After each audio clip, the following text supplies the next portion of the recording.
like that prayer. We're gonna have you do the prayer more often. All right.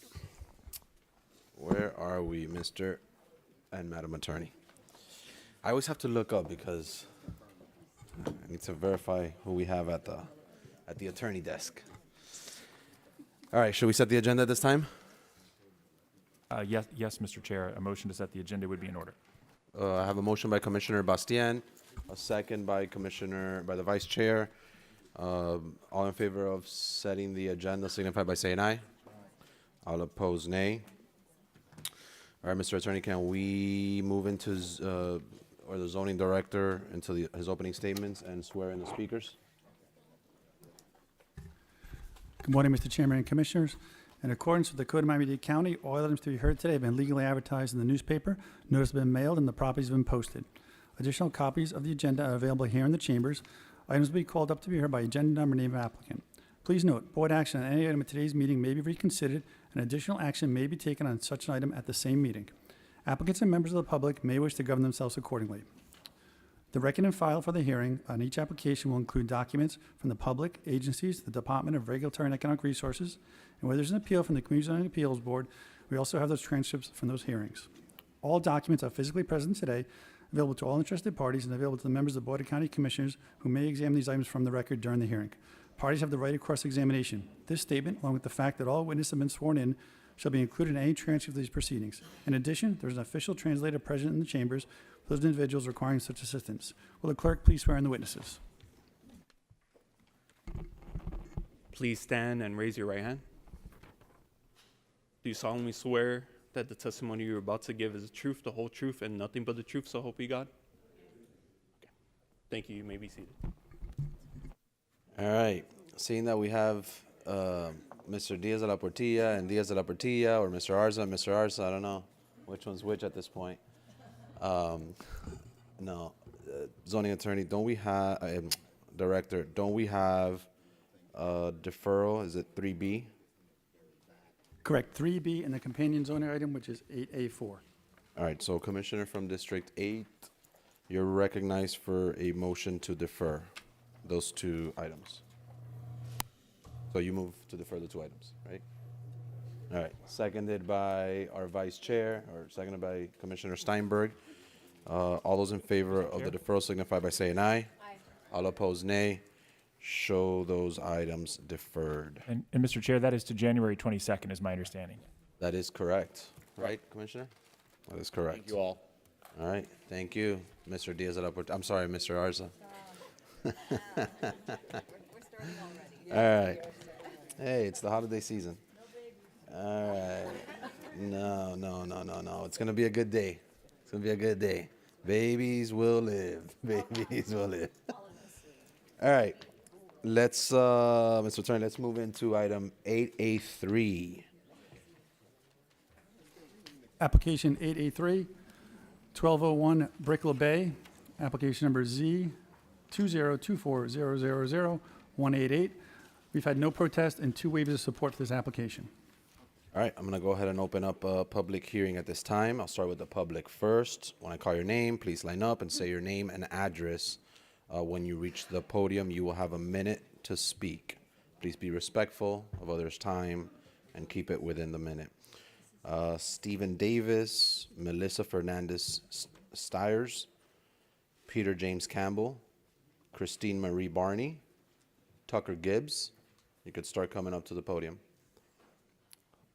Josefina Ramirez and Roderick Miller.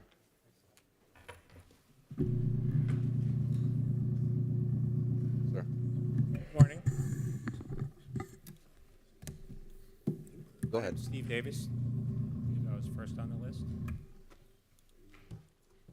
Yep, you're good. Good morning. I represent Jade at Brickell, the condominium building that's next to... Your address, please, for the record. I'm sorry? Your address for the record. 13611 South Dixie Highway, Suite 407, Miami 33176. Okay. You're Steve Davis, right? Yes, I am. Okay, I have a different address on the list here, but that's okay. All right. Thank you. I'm appearing on behalf of Jade at Brickell. the condominium building that is directly to the south of the lot where Citadel or 1201 Brickell, 1221, the super tall tower, is to be built. The reason that I'm here is because the plans that were submitted to the county omit a very important detail that's key to the conceptual proposal that is being considered by the commission. So I think it's premature for the commission to vote on it, and here's why. I gave my exhibits to the AV people upstairs, and Exhibit A, if they could put that up on the screen, and I believe you all have copies of it with you. Exhibit A is the plaza area that is right next to Jade, and if you look at that screen, the line that's right in the middle of it going straight up through the middle of the fountain, that's the fountain that's currently in the plaza area. Thank you, sir. Thank All right, you see what's up there? Yep. And you all should have copies of that as well. Thank you so much. So I put that, I put that up there so you can see that they're trying to build on that lot. Sir, the minute has been far gone. How come there's no one else at the podium? Sergeants, you know to line them up. She left. She left? Okay, so the next person.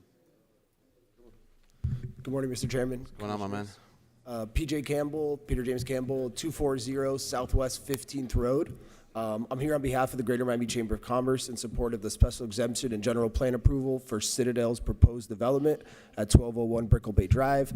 The Greater Miami Chamber of Commerce represents thousands of employers across Miami-Dade County, and our mission is to strengthen our economy, attract global investment, and keep Miami competitive as an international business hub. Citadel's continued expansion in Miami directly supports those goals. Since establishing its presence here in 2022, Citadel has helped reinforce Miami's emergence as a global center for finance, technology, and innovation, and this project responds to sustained demand for a modern Class A office space in Brickell and supports the county's strategy to attract high-wage employers and global headquarters. Citadel's impact extends well beyond its own footprint, supporting thousands of jobs across Miami-Dade County and benefiting local small businesses. This project has been thoroughly reviewed by county staff, found consistent with the comprehensive master plan, and includes improvements to waterfront access, stormwater management, mobility, and supporting infrastructure. For these reasons, the Chamber is in support. Thank you. All right, ma'am. Christine Barney, 644 Alhambra Circle, Coral Gables, Florida, 33134. I'm here on behalf of the Beacon Council. The Beacon Council's mission is simple: to ensure Greater Miami remains a globally competitive business community where talent, innovation, and opportunity drive a prosperous economy, and the requested exemption supports higher density, transit-oriented development in a location specifically planned to absorb growth. It's adjacent to the Metro Mover existing infrastructure, Miami's largest employment center. The modest waterfront setback adjustment enables better site design while preserving public access and delivering enhanced baywalk stormwater and infrastructure. Citadel's relocation to Miami in 2022 reinforced what we know, that Miami-Dade has emerged as one of the most compelling places in the world, and we know that strong communities are built on strong partnerships among business, education, and government and civic leadership. So the firm has demonstrated exceptional corporate citizenship through significant philanthropic investments, and they've invested a tremendous amount of money in making sure that this community continues to thrive. The proposed headquarters is important, and we urge you to support the staff's recommendation to approve this item. Thank you. Thank you. Go ahead. Roderick Miller, President and CEO of the Miami-Dade Beacon Council, 2900 Southwest 28th Lane, Miami 33133.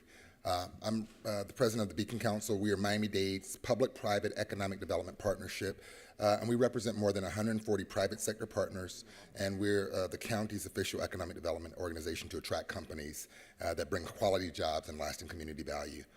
Concentrating jobs and activity vertically in Brickell reduces sprawl, supports transit use, and improves walkability, and it represents a dynamic development pattern for Miami-Dade County. Citadel's continued expansion in Miami reinforces the county's growing reputation as a global center for finance, tech, and innovation.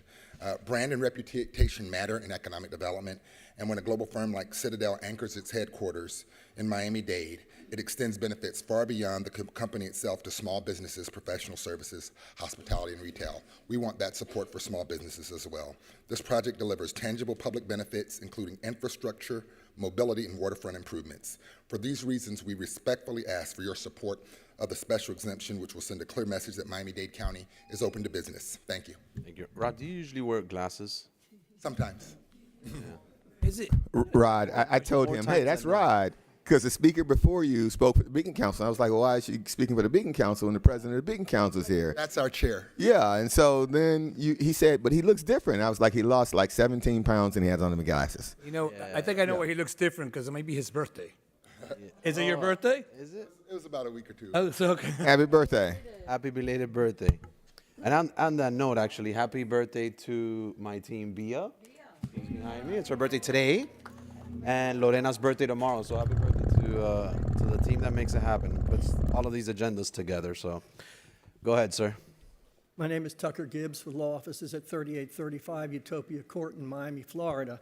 I'm here to represent the Mark Yacht Club on Brickell Bay Condominium Association, immediately to the north of the development at issue. My client has been working diligently with the developer, and we're very close to a resolution of our differences.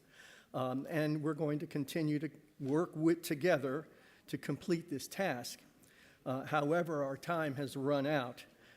In order to protect my client's interests and its rights, I must object to the application because the requested waterfront variance fails to meet the 50-foot waterfront setback requirement in Section 3 of the City of Miami Charter. Section 602 of the County Charter allows the city to provide for higher standards of zoning than those provided by Miami-Dade County, quote, in order that its individual character and standards may be preserved for its citizens.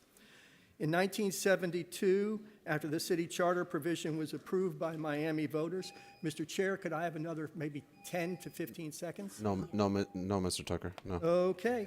I'd like to object on the Mr. basis that Tucker, I'm not good. able to continue my Thank you so presentation much. briefly. Thank you. Thank you very much. Thank you. All right. And then I have Melissa Fernandez. And I have Josefina Ramirez.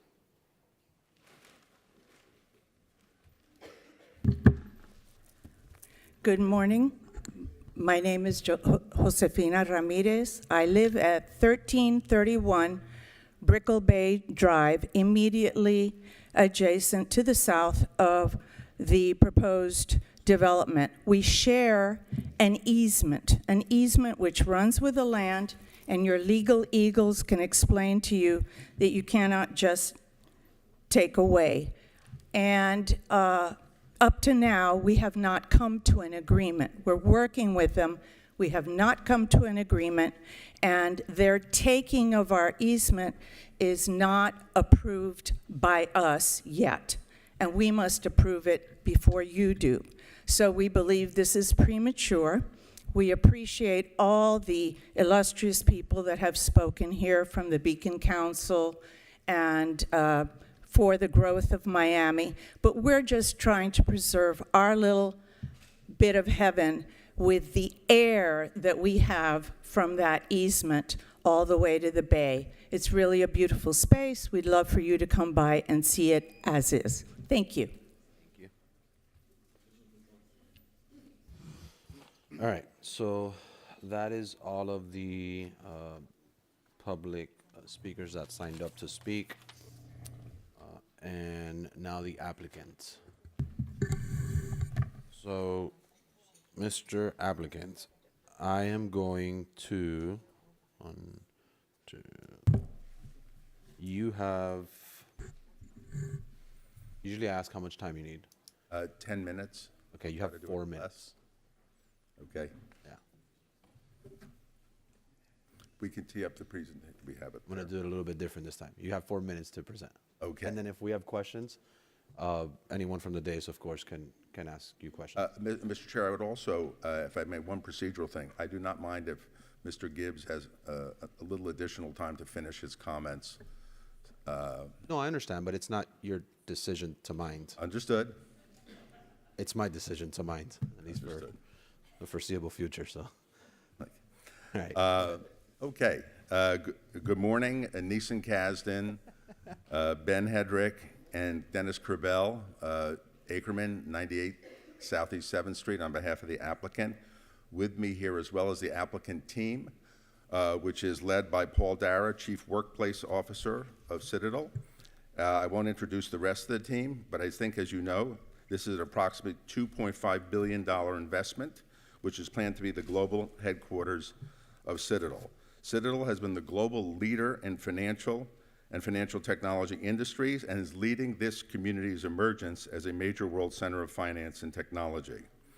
Just for the record, in a few short years since moving to Miami, Ken Griffin, the founder and CEO of Citadel, has donated $335 million to Miami-focused philanthropic and charitable initiatives.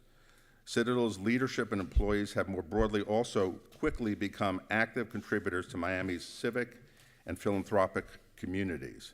The goal is to building a stronger community. The site is at 1201 Brickell Bay Drive. Tucker Gibbs has already mentioned that we have worked closely with the Mark, our neighbors, in dealing with any matters involving the construction and development of our site. We're optimistic we will be able to achieve consensus with them. We're also working with the Jade to the south, also with respect to issues on the design of the easement. If you see here, the completion of this project will complete a missing link in the Bay Walk in that Brickell Bay area. And most importantly, and the reason why this is an RTZ project, is we will create a great pedestrian connectivity to transit, including the Financial District Metro Mover Station. This is the current site. As you can see, it has been vacant for many years. And this is the project and how it will work. There will be a main entrance for the office on Brickell Bay Drive. There will be pedestrian access on the Bay Walk.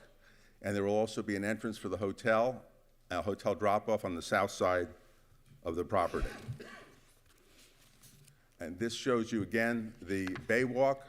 What we will be doing there is having an enhanced elevated portion of the Bay Walk as a terrace. We are seeking a minor variance of 10 feet of the required 50-foot setback just for a portion of the pedestal of the tower. Please note the tower is set back more than the required setback. And this will be to allow a viewing area that is elevated, open to the public, and will also house some mechanical equipment that cannot be housed below ground. Please note that your planning staff has in detail listed how we comply with all of the criteria required and for the variance that we are requesting. This is how the building itself will function. The top few floors are a hotel. In the middle is the office building. And then there is amenity space. And then on the bottom, the public lobby, restaurants, etc. These are some images of the building as well, Chair and members of the board, looking from the west down 12th Terrace. This is an enhanced view of the lobby, the beautiful, dramatic lobby, which will be visible to the public and the walking public on Brickell Bay Drive. This is the view down 12th Street, the Mark on the left, which will be heavily landscaped. And we are also agreeing to, as part of the ASPR, we will be putting in a canopy over the entrance for the service area there as well. This is the Bay Walk. You can see beautifully designed by Field Operations, which designed the High Line in New York and the Underline here in Miami, and it is publicly accessible. Another view of it, and this is the easement that has been referred to, and the Bay Walk and its connection. And Mr. Chair, we are available to answer any questions that you or the board members may have. Thank you, Neeson. And I just want to be fair with everyone that spoke. That's why I limited your time, not for any other reason. But I'm sure that the district commissioner and then maybe some of my colleagues will have questions of you, and I'll allow also questions, of course, of Mr. Gibbs if they have of him as well, so that I know this is a large project and it's important to the community, so I want to make sure everybody has ample time. But with that, I'm going to officially go ahead and close public hearing at this time for procedural reasons, and just stand by because I'm sure there will be questions. Commissioner from District 5, you're recognized as this is in your district. Thank you, Mr. Chairman. So I just wanted to start out by thanking the Citadel Group for working with my constituents in the Mark and the Jade. I know that agreements haven't yet been finalized, but I know that you are committed to continuing to work on that. I also want to thank you for the community benefits that you've offered. I do have an additional request. The Metro Mover is a very important part of my district, especially on the 14th Street. And I know that you've offered $3 million. I would like to ask if you could offer an additional $1 million. The project will be a little bit more than $3 million, and I'd like to see it concluded. So that is something that I'd like to put on the record as an additional request, if you would be willing to do so. Yes, Commissioner, we would be willing to increase that, I think, from $3 million to $4 million for improvements to the financial district station and the immediate area around the station.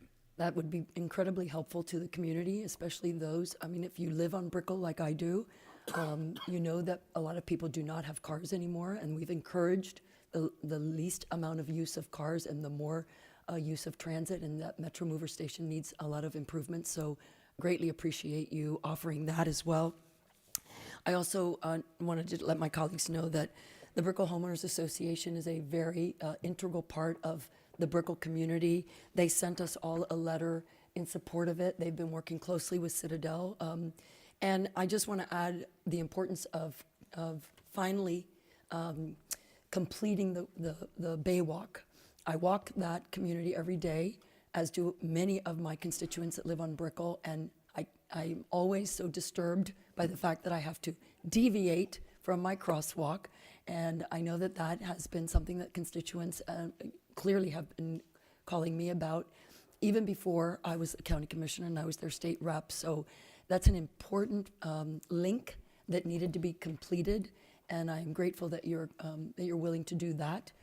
It will really add to the pedestrian walkways, especially the pedestrian walkways that you demonstrated today, that will get us to the Metro Movers. So, today I feel comfortable. As you know, I had to defer this item because it came before me the day after I was sworn in, and I've looked at it, spoken to my constituents, and everyone is, I think, I'm sensitive to the constituents that live in the Mark and the Jade. They have valid concerns, and I am hopeful that you will continue your very responsible way of addressing their needs, and I feel very certain that you will come to some resolution. Thank you, Mr. Chairman. All right, so do you want to move the item or? I do want to move the item, yes, sir. Okay, so there's a motion for approval per the conditions and staff, and Abby, do you need to? Mr. Chair, just to restate the motion, it's, Commissioner, my understanding is it would be a motion to approve per staff recommendation and staff conditions, but that condition number 2 would be revised to reflect the Additional million. the $4 million transportation contribution. That's correct. All right, so it's been And moved, it's been seconded by just to- Commissioner Gilbert, and Commissioner Gilbert, you're recognized. Thank you, Mr. Chairman. I just add this. You know, as we travel the country and the world, we talk about Miami-Dade County as an emerging center of finance and industry. Those things don't happen by themselves. Like sometimes the decisions that we make on this dais, we're the rising tide that lifts all boats. We allow for things to happen, and I'm very sensitive to the folks who came and they want a little more time to negotiate. I don't think time should be a weapon. I don't think time should be a weapon. I think that we have to be in the business of moving at the speed of business. This is an important project, not to District 5. This is an important project to who we have to become as a community going forward. We've been blessed with a lot of things here in Miami-Dade County, and we've been successful. But that success will not always be self-perpetuating. There are going to be moments when we have to realize that the rules that we put in place, the guidelines we put in place, it's not physics. It's a construct that we created and we can recreate to become a place that's welcoming and allows for growth. I think this is one of those projects. It's my pleasure to second the motion. All right, moved, it's been seconded. I'm not seeing any Commissioner from District 7, you're recognized. Yeah, I just have a question. And I understand, and I agree with you. I don't think the neighbors should weaponize a sense of urgency. But are we going to put a time certain on when they have to come to an agreement? I mean, if there's not much left. Neeson's welcome to chime in as well. I would respectfully request that we don't, because there are also other aspects. Remember, this is an initial approval only. We have to go to ASPR as well. And so we will continue. We have worked diligently with them, as Tucker Gibbs stated, but I don't think it would be helpful, Commissioner, to put a time deadline on when we come to conclusion of that. Okay. Okay. Commissioner from District 12, you're recognized. Yeah, just as a comment, I'm supportive of the item. I believe both council have great experience, and I would take their word that they will continue to work.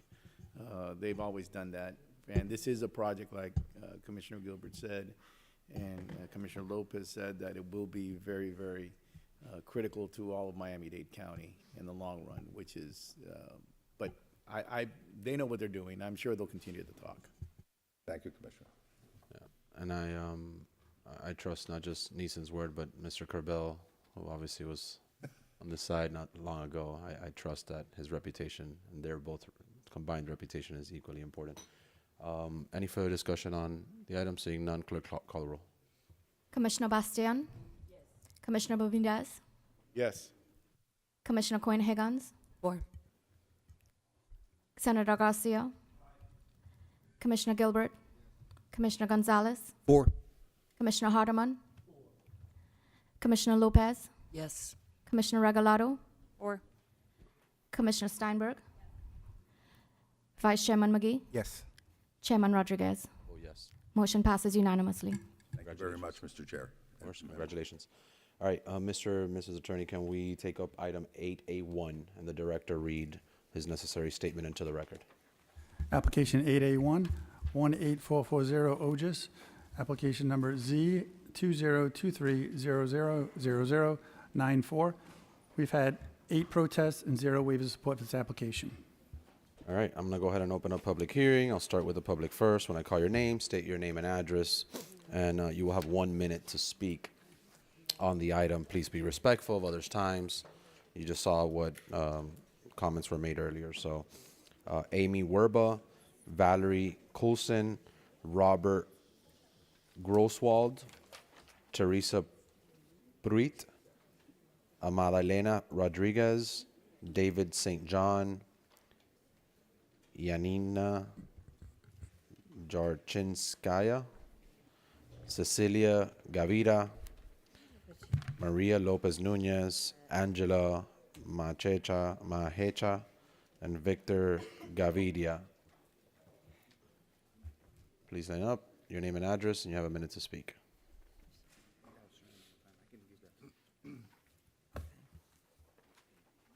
Go ahead, ma'am. Oh, ready? Yeah. Okay, I'm sorry. My name is Amy Werba. I have resided at 2374 Northeast 183 Terrace for over 43 years. I am here today to request that you follow the Department of Regulatory and Economic Resources staff report for this application and deny without prejudice. I participated in the OGIS charrette for over 2 years, and the final plan was approved by the Board of County Commissioners. The OUAD plan was very specific in trying to control the height of buildings within this stable residential area, consisting mostly of single-story, single-family homes and duplexes, with only a couple of 2-story multi-unit buildings. Please do not redesignate this property from residential R to the requested RM, as it is inconsistent with policies for density and inconsistent with policy LU7A of the comprehensive plan. The staff report uses the word inconsistent 7 times and incompatible 13 times. I'm sorry, 6 times. Thank you, Maria. Thank you so much. So please deny this application. I also would like to just present a petition from 72 of the people in the area. Thank you so that much. are Your time is up. objecting. Next speaker, please. Thank you. You can hand it to our officer, and he'll submit it to the clerk. Thank you. Hello, my name is Robert Grosswall. I live at 18412 Northeast 24th Court. I believe this building is going to be too large for the neighborhood. It's incompatible with the neighborhood, and you need to follow the quad, the OGIS Urban Area District. The traffic and the parking will be unbelievable. The amount of cars now that go through the neighborhood on that street from Miami Gardens, because in the morning, Miami Gardens Drive is a parking lot. In the afternoon, it's a parking lot. We have cut-throughs all day long. People are cutting through the neighborhood to avoid that traffic, and I believe you will not have enough parking spaces for this project. And a removal of green space. Right now, it's a nice green space from lot line to lot line. There will not be any trees or any green space, and the building will be a hardship to the neighborhood and the safety of us walking. A lot of people walk in the neighborhood, and we need safety. We don't need all this traffic. Thank you. Thank you, Mr. Grosswald.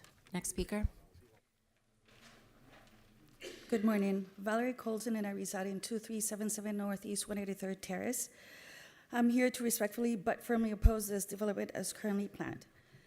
We have already seen what large-scale development has done along Miami Gardens Drive. In recent years, multiple large buildings have gone up, and the result is undeniable, with severe traffic congestions, longer emergency response times, and families struggling just to enter and exit their own streets. We watch an entire neighborhood effective disappear with the massive constructions across from us. I'm not here to say no to all growth. I'm here to ask for responsible growth, growth that respects existing residents, traffic realities, environmental impacts, and the long-term stability of family neighborhoods. I'm respectfully urged you to take action, limit further large-scale developments in residential zones along Miami Gardens Drive, protect our trees, canopy, our natural scape, and require planning that reflects what the infrastructure can truly support. Please don't let our neighborhood become another example of profit replacing community. We're asking you to protect a place we built our lives around. Thank you for your time. Thank you. Next.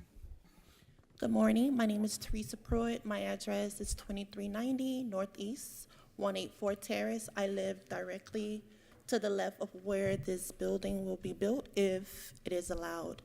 The reason me and my husband purchased this home was because of the neighborhood and how quiet and the streets are tree lined. But the past few years, we've had construction on every corner, empty lot in this particular neighborhood.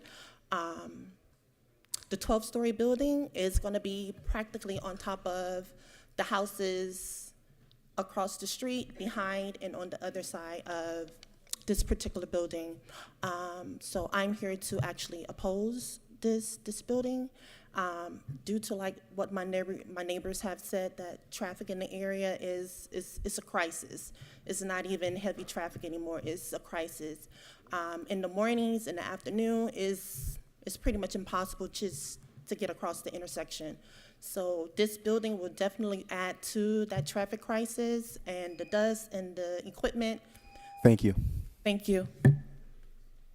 My name is Amada Elena Rodriguez. I live on 2370 Northeast 185th Street. I've been living there for 31 years. It's a nice, quiet community. There's lots of oak trees. There's a peaceful surrounding. We have the park only like 2 blocks away. There's been construction on every corner there is. There's a lot of traffic that comes in through my street that goes.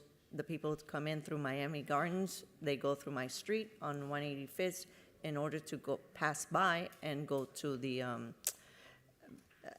other sides. They're trying to evade traffic. Also, we have the Bright Line, we have trains going past by. There's schools on the other side, and there's going to be a lot of people. I don't believe that 12-story building is going to get better the place. It's just going to put more problems into our community. Thank you very much. I wish I could say something else, but I feel that at this moment it's not correct. Thank you so much. Ma'am. Hi, I am Janina Zarshinska. I'm living in this area 20 years. You know, have so much big building in Miami Garden, new, If you want to put one more, where is school? Have so much child. This is elementary school, very small. Next, middle school, high school, where child must to go? This is no reason put one more building. How much car put in this area more?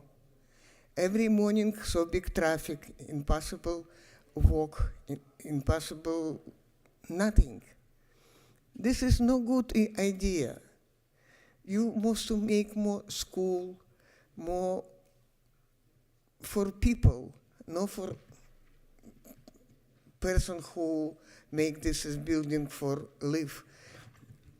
Now this is building be 130. Thank you so much. Huh?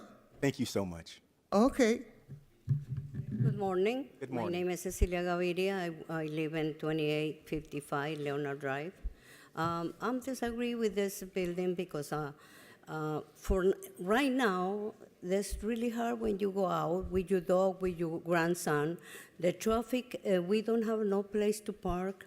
The streets are so narrow that you're scared when you go out. You know when they gonna build and have how many cars that's gonna go by the street, and I'm a 75 years old lady, so that's hard, and I'm so scared when I go to work. So this I'm really disagree with this. Thank you. Thank you so much. And you look good to be 75. Hello, I'm Maria Lopez, 2470 Northeast 184th Terrace. Commissioners, you're rushing people off, but it would be great if you would pay attention because we don't live that close to here. We had to drive all the way down here to be listened to. So, yes, thank you. This project claims to be transit-oriented development. It's about a mile away from... Did you put your address on the record for me? I already did. 2470 184th Terrace. Okay. North Miami, right?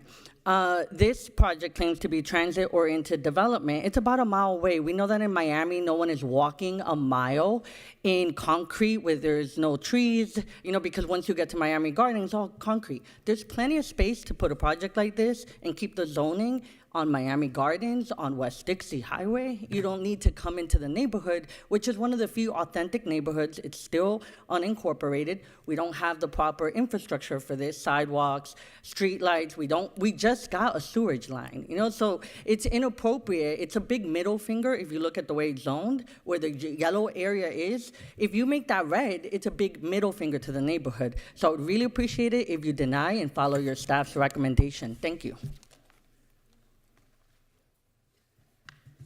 Mi nombre es Víctor Gaviria.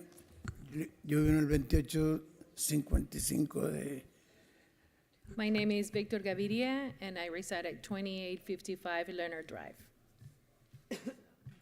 And we are disappointed for that construction is coming because on that street is so narrow. They don't even have bump speed.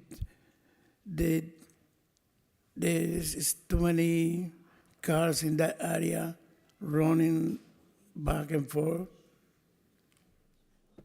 So we scary when we walk the dog or walk my children.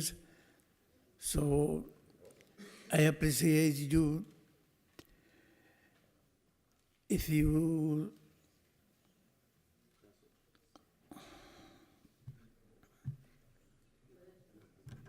I'm sorry.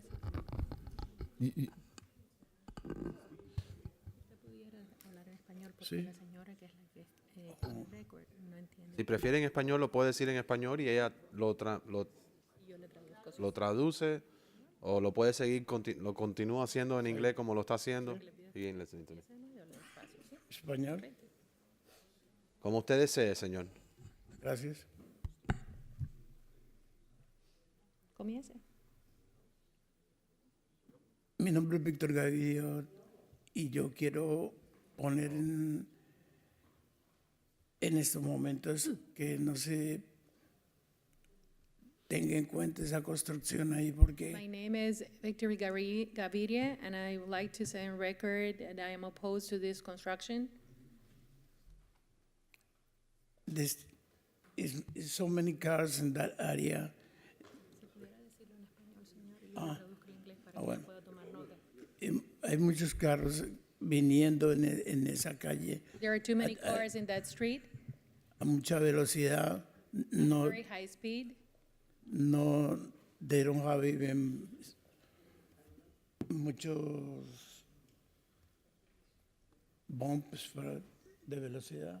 And there are not enough speed bumps to reduce speed. We need more speed bumps. Steinberg. ¿Desea decir algo más? No, está bien. Muchas That will be gracias, all. señor. Muchas gracias. Thank you. Hello, Commissioners. My name is Angela Maecha. I live at 2470 Northeast 184 Terrace, Ogis, Florida, 33160, diagonal from the proposed building of 134 units. The maximum level of density recommended by the OUAD, which was thoughtfully put together by the residents of Ogis, recommends 2 to 3 stories. And they would bring in 134 units. Just to give you some context, Commissioners, we're basically an enclave. We're historic, the whole historic town. The whole idea with the OUD was to develop an authentic town feeling where there was a subsector of mixed use and commercial use. And if you haven't been to Ogis lately, it's working quite well. There's about 7, 8 buildings that have come up in the correct areas of development. And that said, you know, we understand that we're not in a suburb completely, but there is a designated use for that kind of development. And this is not it, so please deny it. Thank you so much, ma'am. With that, that is all the public speakers I have signed up to speak in public hearing. Is the applicant here? Madam Mayor? Good morning, Mr. Chair. Good morning, members of the commission. Rachel Streitfeld at Caldera Law, 7275 Northwest First Court, Suite 104. I'm here on behalf of the applicant, 18440 Ogis, LLC. How much time will you need, Mayor? I'm sorry? How much time will you need? 5 minutes. So fair enough. And I welcome your questions. I really want to thank the residents of the neighborhood for taking the time to drive downtown and share their opinions with you. It's really important that members of the public do that. However, we have a different view, and we think there are several extraordinarily compelling policy reasons why you should approve this upzoning today. We are in the Ogis Urban Area District. This is an urban infill area. This is our site. We have 4 parcels. It's 1.2 gross acres.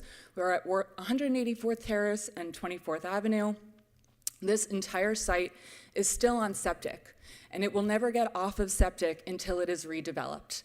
And we are looking forward to getting into the Ogis Sanitary Sewer Special Benefit Area so that we can be on public sewer, because this drains right into the most polluted part of Biscayne Bay. So that is policy reason number 1. Policy reason number 2, and I have them here, workforce housing. If we upzone to RM Center, we can put much needed smaller units close to transit, close to jobs. The JCC is right across the street, and the county is planning to put a signalized intersection at 24th Avenue. So theoretically, the future residents of this property would be able to walk to work, to childcare, to receive health care, and for all of the other quality of life reasons. With the redevelopment of this property also comes landscaping, electric, new sidewalks. We were going to enhance the micromobility and the pedestrian access in this community.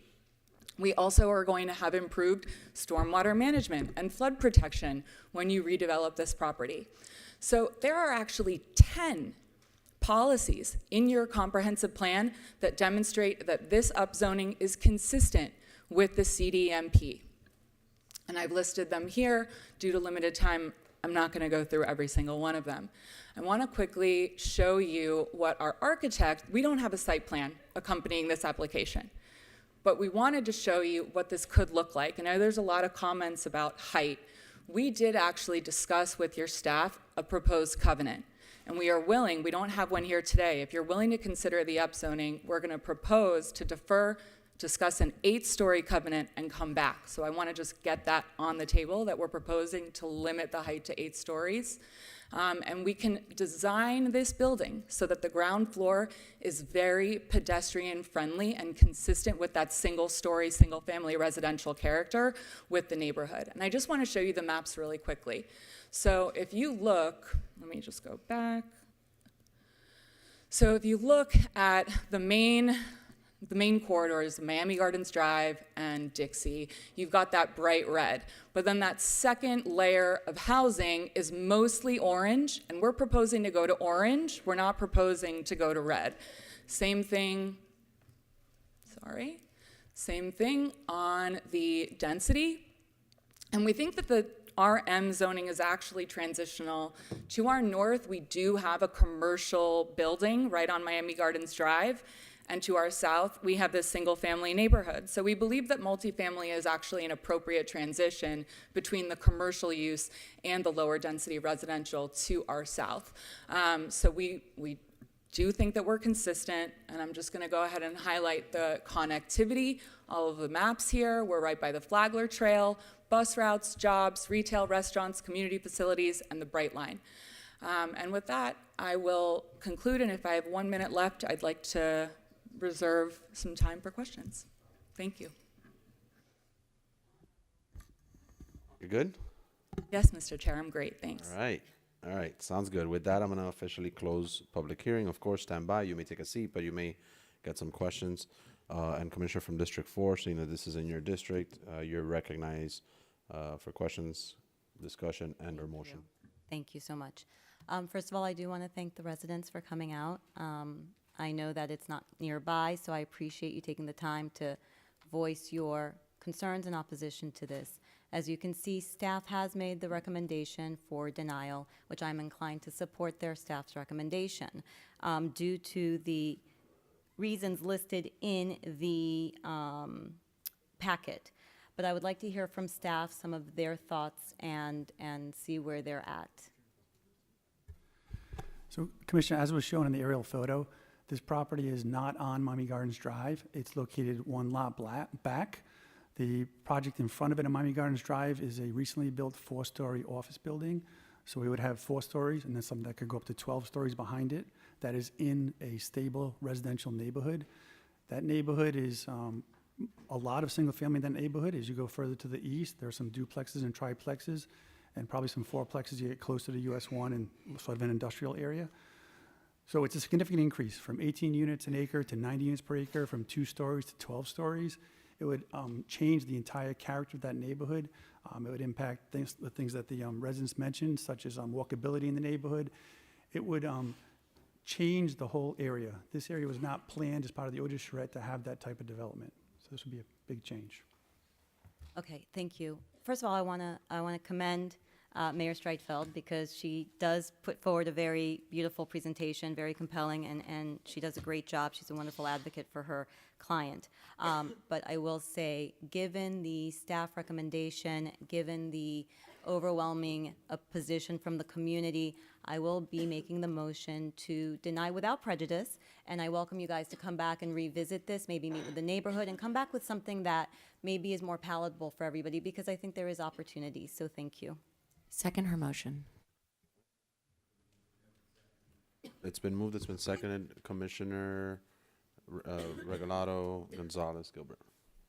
Thank you, and thanks to the Commissioner for the district. I just had a quick question, because one of the things that was mentioned was the septic to sewer, and the analysis specifically talks about that there would be capacity here, but that there's other parcels that could change capacity. My question is, as they work on something else to bring, has there been a consideration, or is there a need for another pump station? And would this site be a good location for an easement?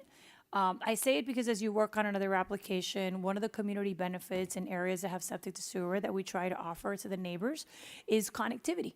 So from looking at the map, I think whatever you develop on your property will connect you to water and sewer. And the question is, as you consider another proposal, could you provide an easement on the site so that the neighbors could connect to water and sewer? Because one thing is what's near the lateral, and the other thing is an expansion with a pump station. And there, you also mentioned that it's by, the Flagler Trail. One of the things we talk about is allocating potentially park impact fees or part of the mobility fee to redoing those trails. So that's another community benefit, that would benefit the neighbors when you bring something much smaller, right? As Commissioner Steinberg mentioned. So in terms of the community benefit, I just think definitely in this area, septic sewer is a big deal. It's backing up.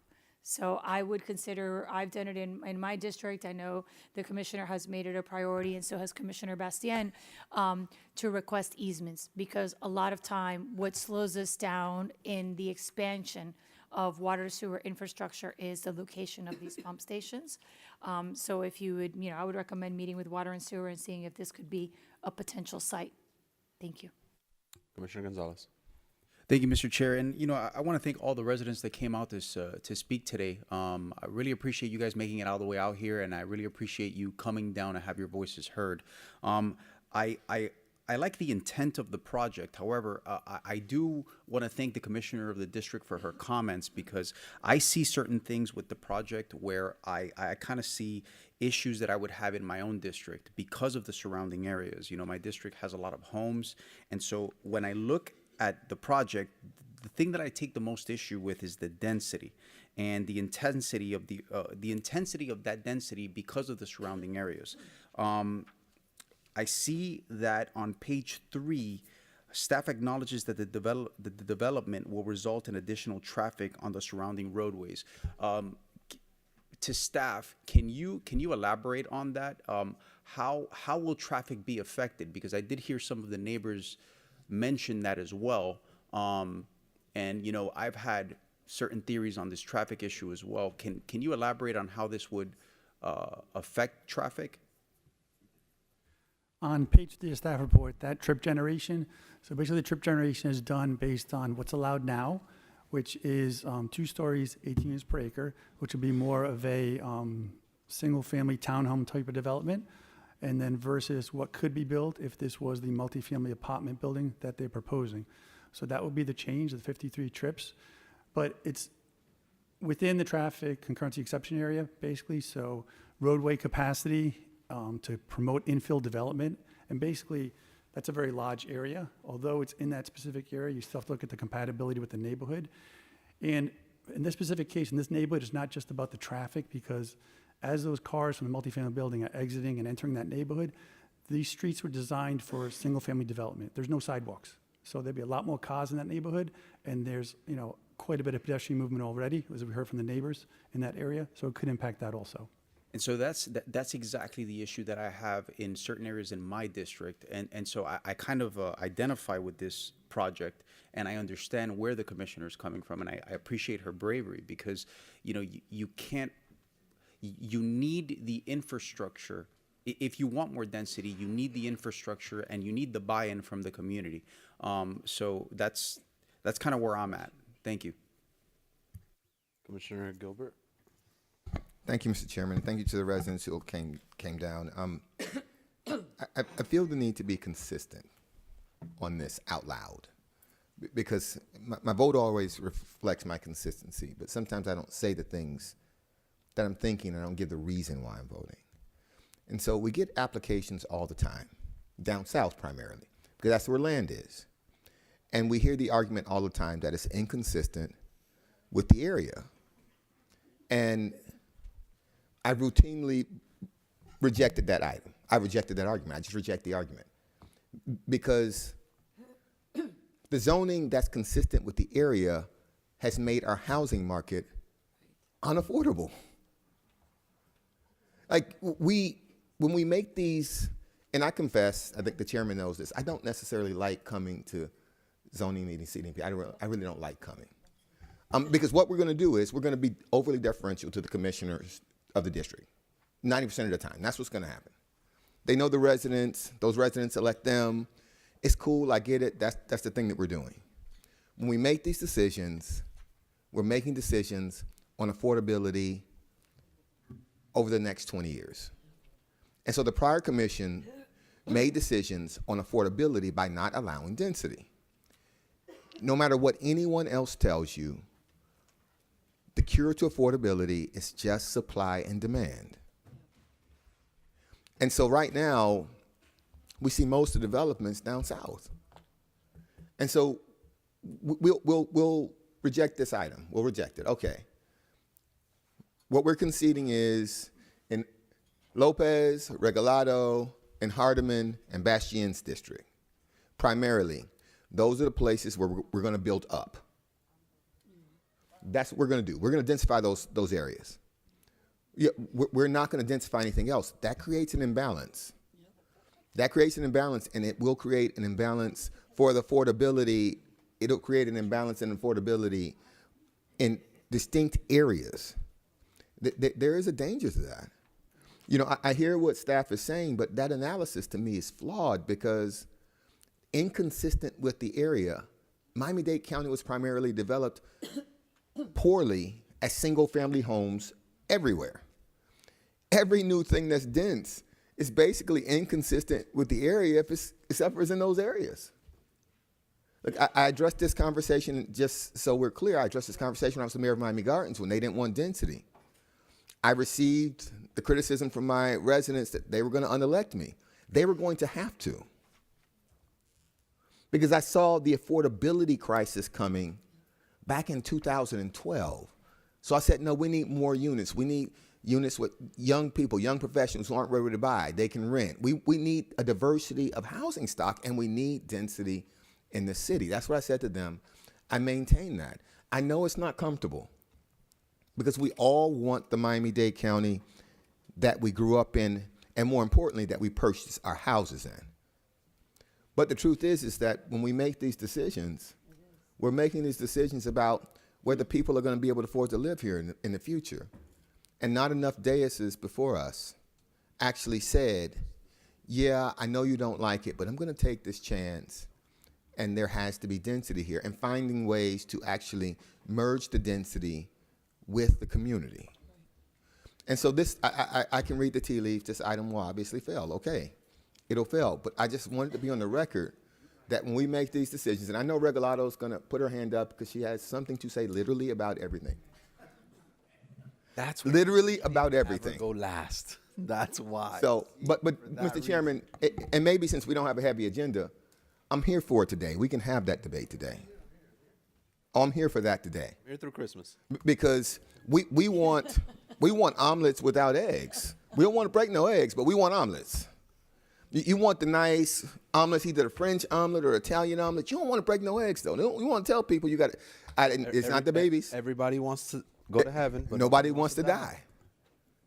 You say you want this community to be affordable, but then you make these singular decisions that stop us from becoming affordable. And there's an inconsistency there. I get that there's no sidewalks. Build sidewalks. When you say it's not walkable, you act like that's gravity. It's a law of physics. Like, we can't fix that. We can't make it walkable. Of course we can make it walkable.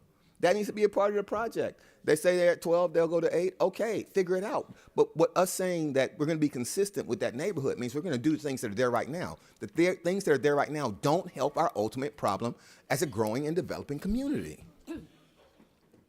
And so I would just feel bad because DCH, who's a friend of mine, I vote against developments. I vote for developments in her district that she's against all the time because of this very reason.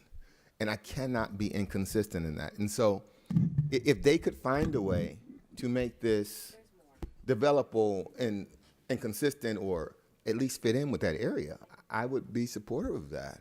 And if this is the time that we're going to have the conversation about how we review applications, because from my perspective, we're reviewing applications now based on how they fit with what we have.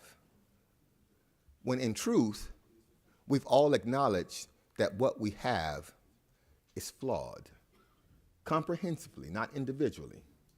So what we have as an entirety and holistically does not allow for this community to grow. And unless we're just going to concede that only in certain areas these are the only areas they're going to do it in, that's fine. But if not, then we better have a deeper conversation. Thank you, Mr. Chairman. Thank you, Commissioner Gilbert. So here's what I'm going to do, because I see our second bite at the apple holders. So I'm going to go to the ones that have not spoken yet. But so I have Commissioner Steinberg just to respond because it's her district. I have Lopez, Bermudez, and if Cohen Higgins is back from her call, she has asked to speak as well. And then we'll go to the second apples, the second bites. Commissioner Steinberg. Yes, thank you. No, and I appreciate the larger philosophical conversation about this. The difference is you left my district out when you were naming all these other districts. I live in District 4 is very dense to begin with. I think I have probably the most dense district, arguably, with high rises, and just blocks away, minutes away from there, we recently just approved other sort of affordable housing developments and incorporated them. So while I don't disagree generally on the bigger conversation, which we will be having, I'm sure, at some point soon, because at every point we should be looking at what's happening in our community and how it relates, and what the impacts are, both negative and positive. But I do think this is outside that scope in the sense of what is already happening in that district. It's not like there isn't anything happening. There isn't any projects already approved, and that this community really, truly is incompatible. That doesn't mean that we can't find something that works, and I actually will. And I know you've been a champion for septic to sewer conversions and things of that nature and infrastructure. Everything I've done up here is to try to promote making sure that we're allocating our funding and our dollars. I did it for my own district designate, put money in so that we can update infrastructure regardless of what development is or isn't happening in the area. So I just wanted to put that on the record. And I appreciate the dialogue. I think it's always healthy to have these discussions. All right, Commissioner Lopez. Thank you, Mr. Chair. As a follow-up to what Commissioner Gilbert said, I think I worry all the time because affordable housing is the #1 issue in the entire state.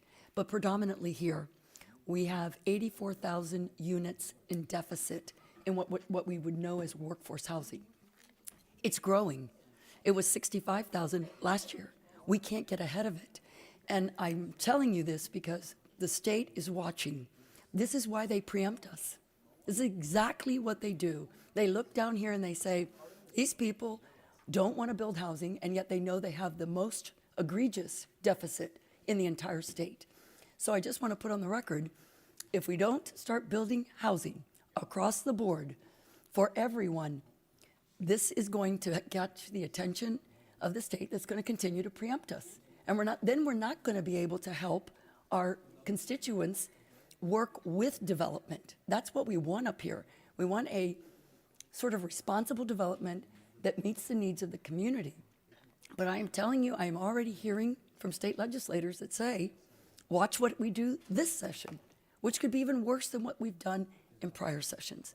So I think to Commissioner Gilbert's comments, it is exactly what is the problem, that we haven't looked comprehensively at Miami-Dade County and how we have to build housing. And I'm not saying just between 80 and 120% AMI. I'm talking about everybody. Everybody has a need for housing.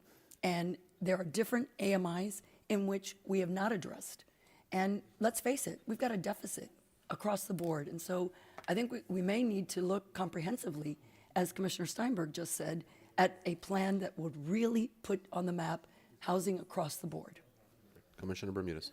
Well, first of all, thank you, Commissioner Lopez, for those comments.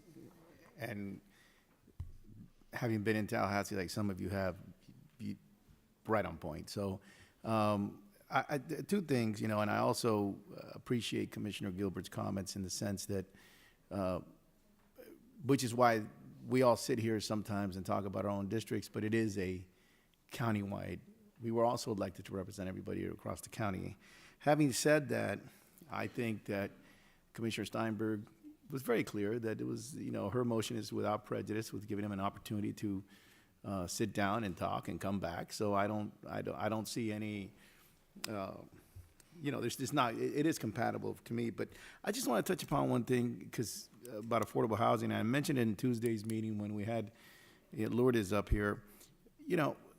It's not just a lack of housing, but it's a lack of different types of housing. Not just a lack of housing, but a lack of different types of housing. So and I think we should discuss what's the best thing long term. Not everybody wants to live in a condo. Not everybody wants to live in a single family home. Different people have different stages of their life. So, and having been the first mayor of a municipality that designed it where you could live in a condo, live in a house, live in a townhouse, I think that that's some of the things that we tried to do. And if we want to do that across the county, that doesn't mean that we have to just fit, a square in a circle. So I think that we need to have a real conversation on the lack of housing, number one. The other issue we have to have a conversation on, which is very important for the business community to be involved, which is why I'm so adamant about the business community speaking up, is our economy. We have an economy that was based for a long time on construction and tourism, now has diversified somewhat, but not enough for us to have the jobs down here to keep those people down here and to be able to afford those properties. And our economy for a long time has been built on foreigners escaping their countries. Doesn't matter where they're at. Sometimes up north it's Russia, sometimes in Doral is Venezuela, sometimes somewhere else it's Colombia. And it creates a not real market. Even in the commercial area, you see the square footages go up extraordinarily in some cases from one year to another, because there happens to be some crisis in this hemisphere. So I think when we talk about this and we talk about housing, and I agree with Commissioner Gilbert that we have to look at this. And I agree with Commissioner Lopez that unfortunately, I'm going to say this diplomatically, so I don't get put on double secret probation. Unfortunately, up in Tallahassee is a long way from South Florida. And as my colleague and I to my left were, know, sometimes, people don't know what goes on in Tallahassee. The three of you have been there, so you know. And it's very difficult for people here locally to sometimes understand what the impact. We know the impact that Tallahassee has on us. They can preempt us. But our residents don't know that. If I tell 1 out of every 10 residents, you'll be lucky if 1 out of 10 residents can understand what preemption is. Sadly. But that's a fact. And when you tell them, hey, I can't do anything about it. They talk about property taxes, but don't talk about how I'm paying double in insurance from a couple of years ago. So, because we don't control that. So that's put on the back burner. So I think that if we as a body look at this collectively, which I think we should do, by the way, it's the comment I said the other day, we should do it. It should be also affordable housing. It should be how we can diversify our economy to attract those types of, we just voted on a project that maybe does serve that purpose. So I think that in the long run, let's not forget that diversity of housing is also as important as when we make these decisions. I'm going to obviously, having said that, obviously I'm going to support the motion, because I do think there's an opportunity to come back with this project and the residents that are here. And I want to thank them for taking the time to come down here, which is not easy to do. I don't even like coming down here half the time. So let's be realistic about it. So let's not also throw the baby out with the bathwater as we make these decisions. And I appreciate Commissioner Gilbert's consistency and Commissioner Lopez's very, very, very good warning, I believe, that let's not forget when we sit here, whether it's about the port, the airport, the housing, economy, you can go down septic to sewer, so Commissioner Regalado doesn't get mad at me, that up there in Tallahassee, you know, your residents don't know what they're doing half the time. They get a little blurb in the newspaper when somebody says on July 31st, this new law goes into effect. And then they say, well, how did that happen? And then I tell them, well, why don't you pay attention?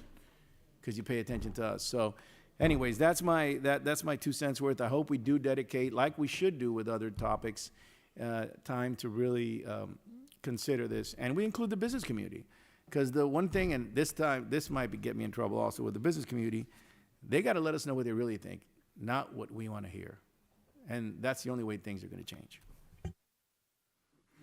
Commissioner Regalado and Gonzalez. Thank you.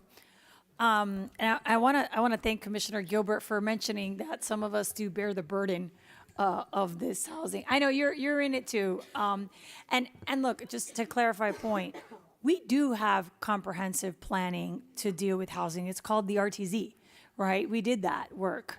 But, you know, now almost 3 years into it, where has the RTZ gone? It has gone to Commissioner Lopez's district. It has come to my district. It has come to Keon's district. I think there's one in Bastiennes and Steinberg. So, you know, when you look at the development and the redevelopment, it really is 4 districts. And then there's like one in Bastiennes, right? It's 4 districts. It's always the same 4 districts. And, you know, it's difficult for us because we all have the desire to provide housing, and everybody talks about housing, but only certain of us have to carry that burden. And it is very difficult. I live a few blocks from South Dixie Highway in a multifamily neighborhood. And when I brought an item on ADUs, if it wasn't for Commissioner Hardiman, it wouldn't have passed, you know? And I think that ADUs are important to our footprint. And the state of Florida requires us to have ADUs. And it is still a polemic thing for a lot of people in their districts. But I will say this, you know, in defense of Commissioner Steinberg, there is a lot to be said about the step down. There is a lot to be said about the step down. So when we talk about this development, you know, one of the things that we require is that as you get closer to those R1s, you step down in size.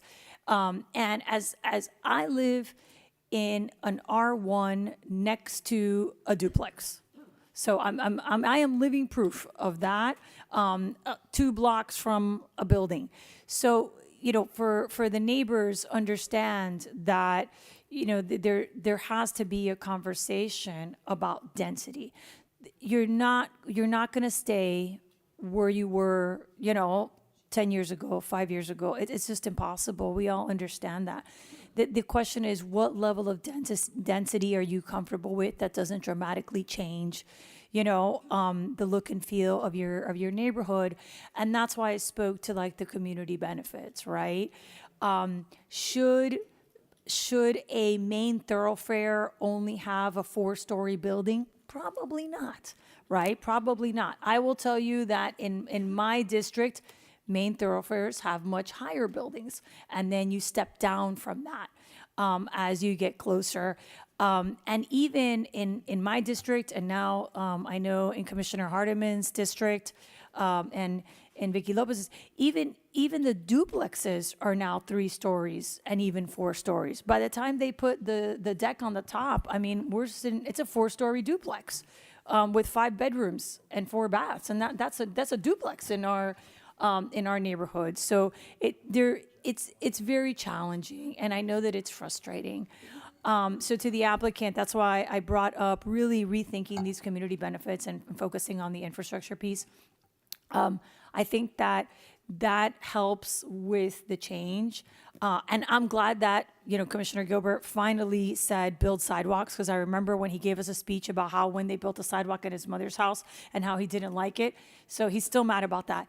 I'm a big proponent of sidewalks. I get a lot of requests for sidewalks, you know, but he's still angry about the children and the sidewalk and the trash.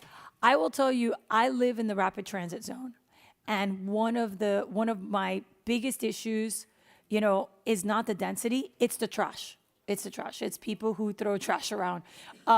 So that's the story for another day on the issues that we have in the RTZ with trash. But I think it's important for us to recognize that we do have comprehensive tools, and we have changed our comp plan to bring density. The density has just not come to certain areas. And I think what we should consider is those areas, to Commissioner Bermudez's point, it is economics. Those areas where the density has not come, is it because it doesn't make economic sense? I think that's the reality, because, and even Live Local. Now, as we navigate Live Local, where is Live Local going? Same districts. It's the same districts. It's the same districts where the RTZs came. There's no Live Local West Kendall, nothing against, but it's just not happening, right?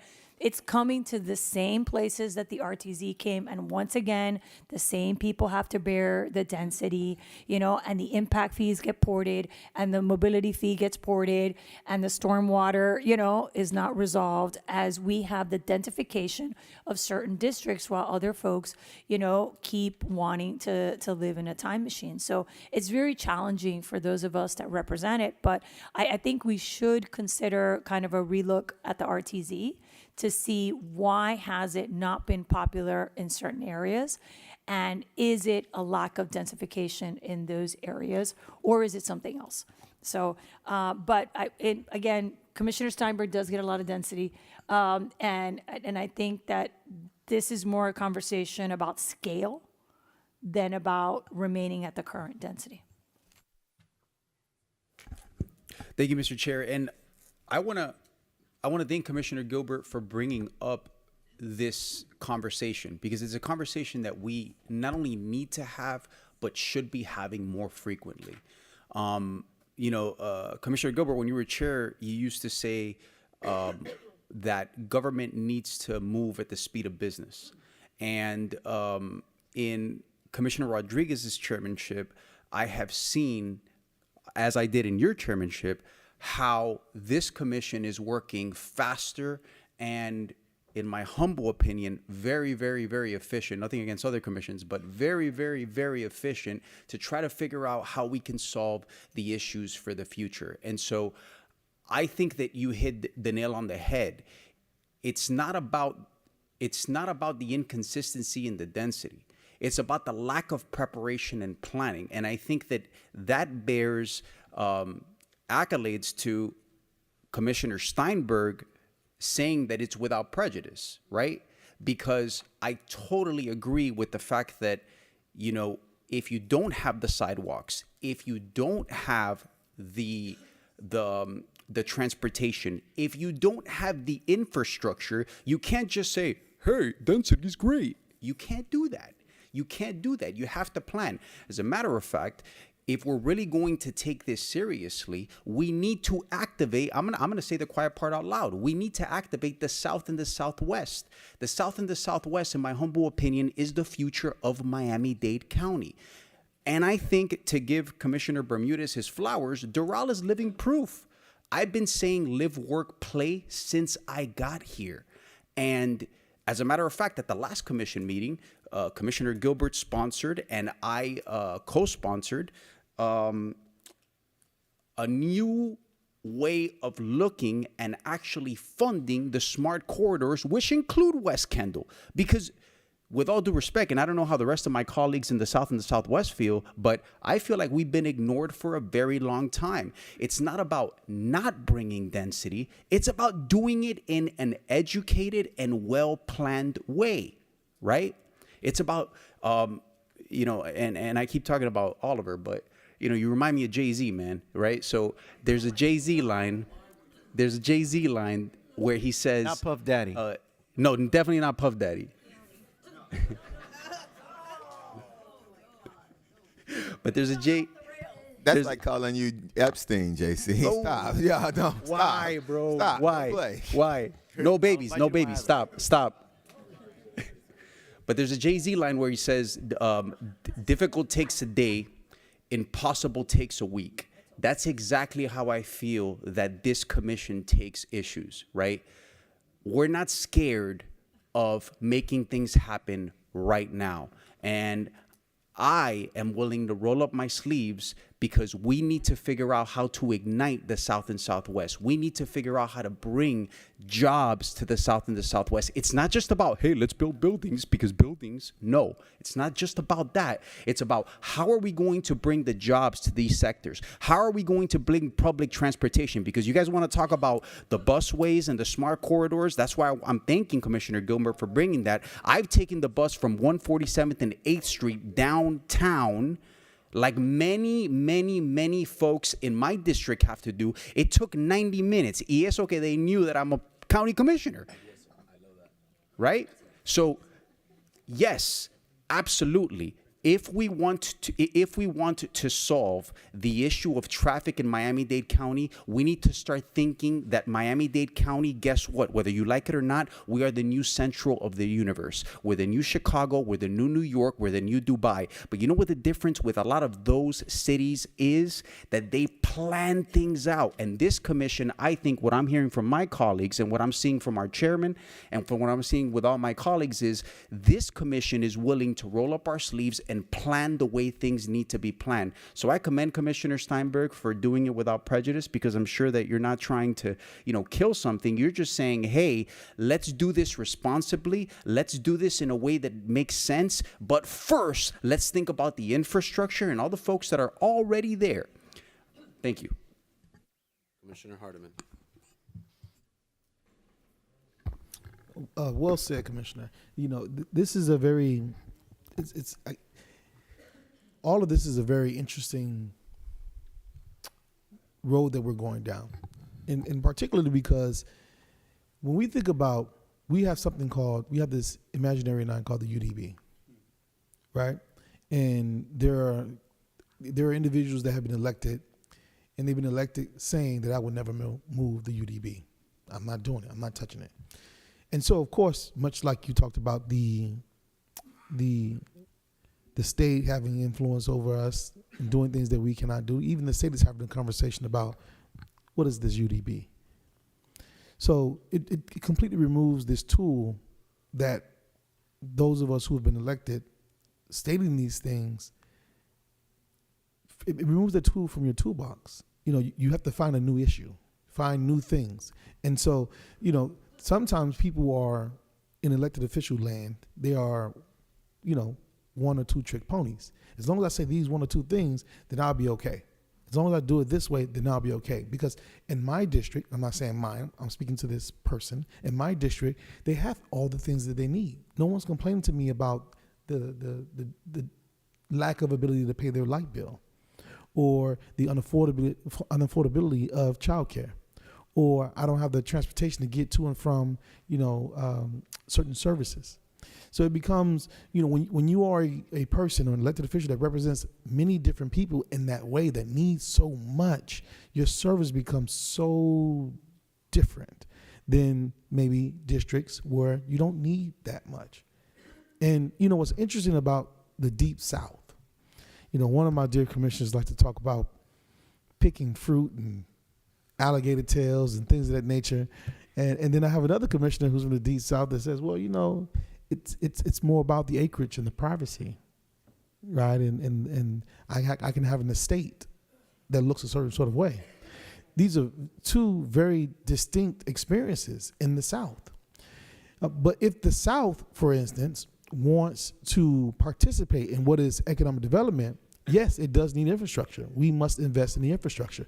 So in fact, they're making the same arguments that we're making in the city, where you can be down the street, walking distance, and have a lack of infrastructure. Why are we just now in 2025 building sewer lines that can service businesses in this area? It's down the street. You mean to tell me that we didn't think thoroughly enough that area would need this infrastructure? Oliver Gilbert, I know a few reasons why they would not have invested down the street. And it may not be the same reason they didn't invest down south. Nevertheless, it's the lack of investment, and how do you get it there? Now, the issue that we have with being 1, 2, 3 trick ponies when it comes to being elected officials is that They don't want to make the tough sacrifices. They don't want to tell people this is what we must do in order for us to have a better Miami-Dade County. So, because to do that, sometimes it means that you have to develop in ways that you don't expect. So, yes, the South could, and probably should, in my opinion, have its own downtown. It should be developed well enough where people can have these live, work, and play experiences in the South. It should look that way. But to do that, that means then that the places that you've zoned in ways that are not friendly to that must be rezoned. Now, that's the challenge. How many of us are willing to take that challenge face to face to say, hey, this new housing if we want to solve our affordability problems, then we probably need to build more density in the South. Instead of it being single family homes that are built on estate lots, et cetera, and we're trying to preserve that, that area needs to, if you're way down there, you need to build us a fire station. We need to build, police headquarters, centers. We need to build density. We have to build it, right? We have to prepare for all of that density to go that way as well. And then that way people, maybe they stay there. And then maybe sometime, and then they move to Miami. Now, but I'm a person that I believe in preserving single family areas, especially in our historic places. So in a place like, for instance, in Miami proper wasn't planned the way that Doral was or the way that Miramar was, for instance. It is a much different experience. You have the commercial that abuts directly to single family housing. And then we start to create these buffer zones, right? So you have a higher building, then maybe you get you a little bit of a step down, and then the single family areas. And typically those areas were lesser in value because people wanted to be in other places when there was sort of a flight. Now, the values are now increasing because you're closer to all the things that's happening in the downtown areas. In the past, you ran from downtown. Now people are running to downtown. And so if you're just downtown adjacent, that means then your property has tremendous value and you want to sort of keep that experience. And so it's a challenge to maintain that because it's very simple. And I can look at certain areas that maybe abut, for instance, I-95. And if a developer decided to buy all the single family homes in that area, he'd make a pretty good argument to change the zoning to make higher density in that space, right? So at what point do we choose to make it about preservation so that people have the option of different types of housing in certain areas, and we make it about the intensification? We cannot intensify all of our urban core areas, true. We also cannot allow those areas that are outside the urban core to continue to build lower density construction. You have to do it more. There are only but so many parcels of land left in District 5, for instance, where we just had an approval today, to be able to build on that way. And if, for instance, in that district, if she decided to build something much smaller, we would probably say that was a big waste. That was a big waste of that land resource. We should be saying the same thing about these areas that are further down south. Now, this one particularly, because I think every one of these zoning items are particular to the place that we're describing. In this particular one,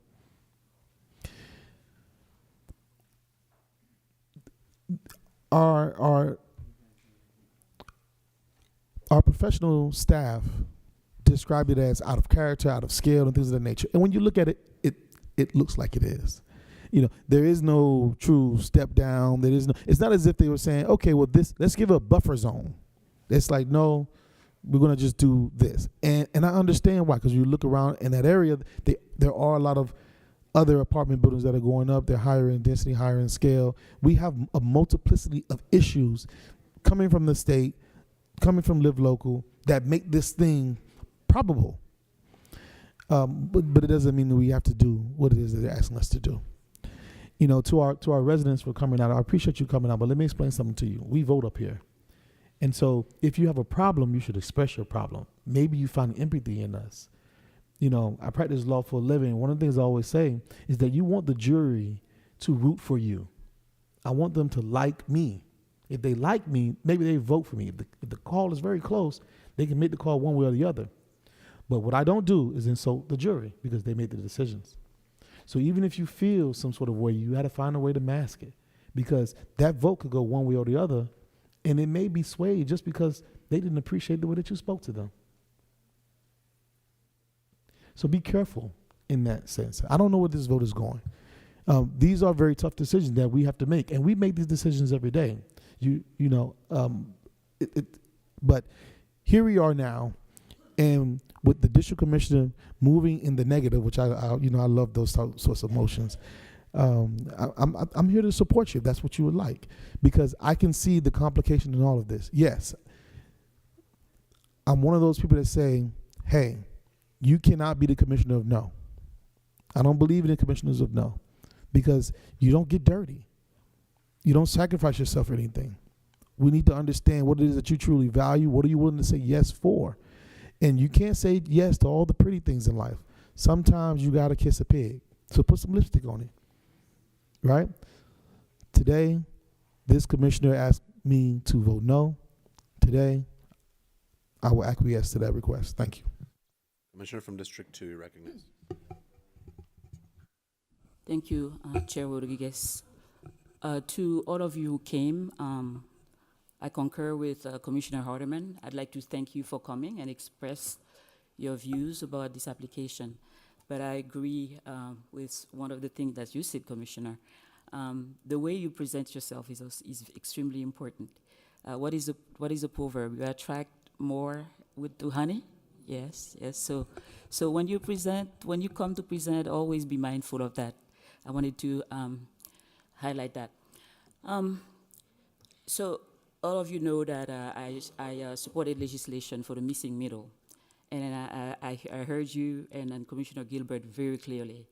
We are facing a grave housing crisis, and it is extremely important that we deepen our conversation and find strategic ways to really build more stocks, more housing stocks. And that is why, so most of you know, I supported legislation for the missing middle, instructing the administration to create more triplexes, duplexes, and multifamily homes to take advantage of spaces that we have, every space that we have to build affordable housing. So I hear you clearly, both of you clearly, and then I concur that we need to consistently to deepen our conversation and then make sure we come with new ideas, such as the missing middle. I will support Commissioner Steinberg. I understand your position. I am one who believes that development has to be done with the people. It has to be done with the people. And I think that the fact that, like others indicated, that you denied it without prejudice, it gives the applicant a chance to engage in meaningful conversation with the residents. Because after all, development done without them is development against them. So it is extremely important to find ways to engage the residents. And when you come back with a project that your commissioner can support, that we will back up. I have a quick question, though, for Eric. In terms of timeline, when can the applicant come back? What is the process for them to come back with a different application? So the recommendation is for denial without prejudice, which means they would have to wait a year. But if they came back with a less intense application, they can come back at any time.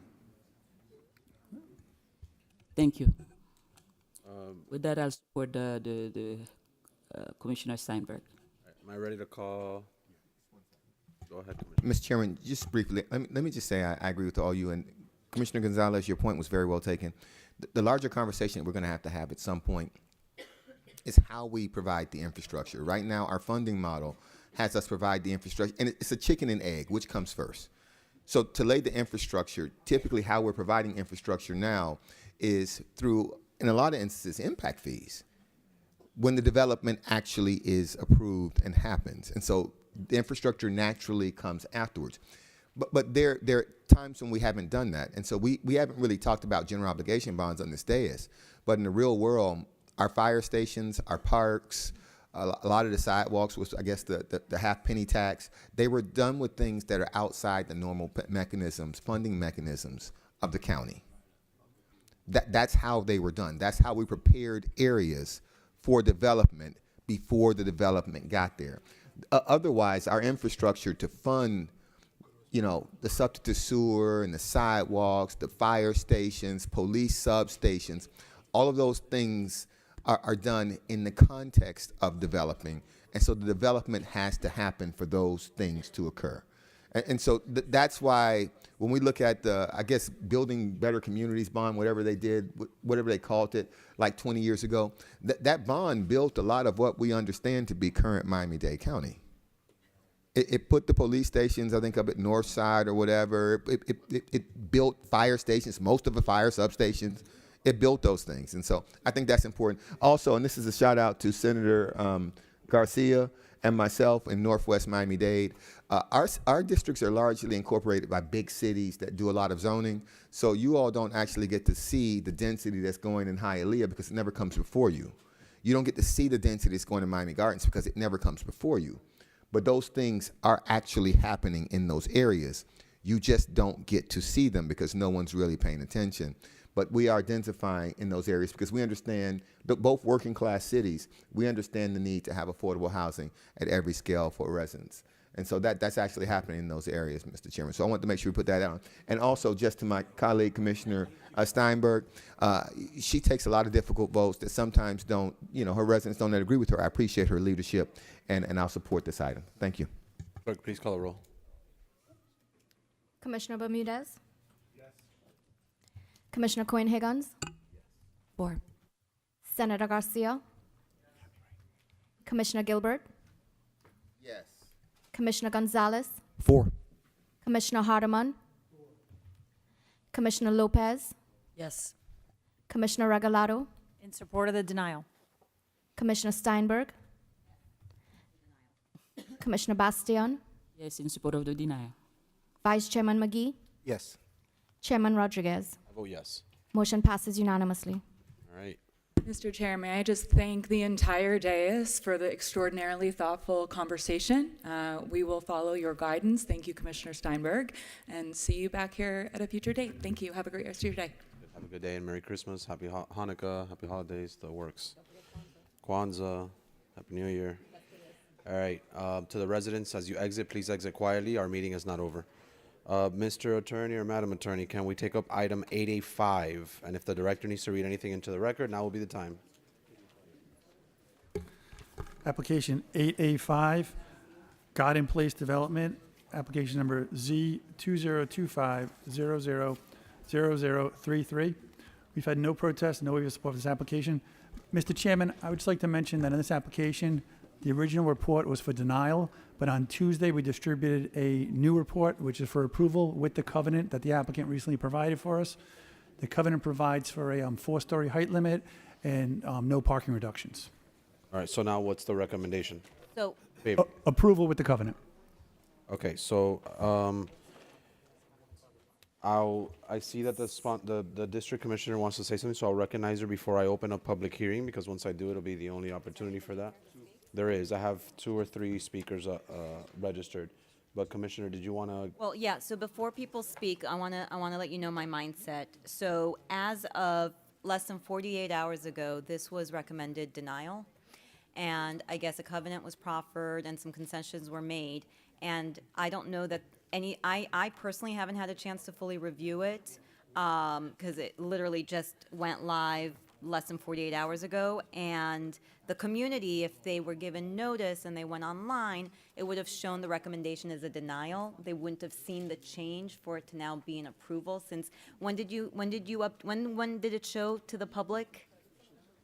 Tuesday, we distributed the report. Tuesday, so now we're Thursday. So I would request that we defer it to next month so now that it's properly advertised, so that it's properly noticed, so when people go online, they can see what the recommendation is, what the new proffered covenant shows, so they have all the information. All right. So it's been moved to defer to the very next meeting. It's been seconded by Commissioner Gonzalez. Mr. Diaz de la Portilla, just because I know you're here as the applicant, just on the deferral though, because that's what we're talking, and if I give you an opportunity to present, then I have to open it up for. Thank you, Mr. Chairman. Very respectfully, Miguel and Commissioner Steinberg. Miguel Diaz de la Portilla, 600 Brickell Avenue, an attorney at Gunster. I'm here on behalf of the applicant. Of course, you know, the commissioner would like more time. We're fine with that. We'd like to go today. We have a positive staff recommendation, but we understand the commissioner's request and respect it. And I just wanted to come up and say that I'm not Hugo Arza, that I'm Miguel Diaz de la Portilla. Just wanted to make that clear.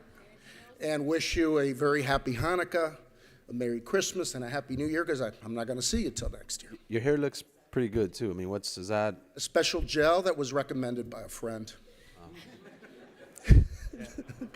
I just want to address. But thank you so much, and we'll see you next year. All right. Oh, yes, holidays. next year. Yes. See you next year. So we do have a motion. We have a second. I do want to thank the residents that Yeah, came I out. wanted to thank the residents who did come out today to speak on this item, and it will be heard. What's the meeting date of next month? January 22nd. January 22nd, and make sure to check all the online updates. And I do always recommend that we reach out to the community and see what benefits and what information can be, exchanged for hopefully the better for the community. Thank you. All right. With that, clerk, please call a roll on the deferral. Oh, roll call. All in favor of the deferral signify by saying aye. Aye. Bring for it. All right. Show it deferred. All right. Mr. or Madam Attorney, item 3A, 3A supplement, and 3A1 with its companion item in zoning 8A2. Director? Yes, Mr. Chair. This item is a small-scale CDMP application previously heard on first reading and before you today for public hearing and final action. I will read the ordinance title and also reference a companion resolution in the event the board wishes to convert the item to a standard application and transmit. However, if the board takes final action today on the small-scale application, the companion resolution will be deemed withdrawn. The CDMP item also has a concurrent zoning application associated with it. A single public hearing will be held and incorporated into the record as to both the CDMP and zoning items, and this hearing will be conducted in accordance with quasi-judicial principles. Separate votes will then be taken on the CDMP and zoning items.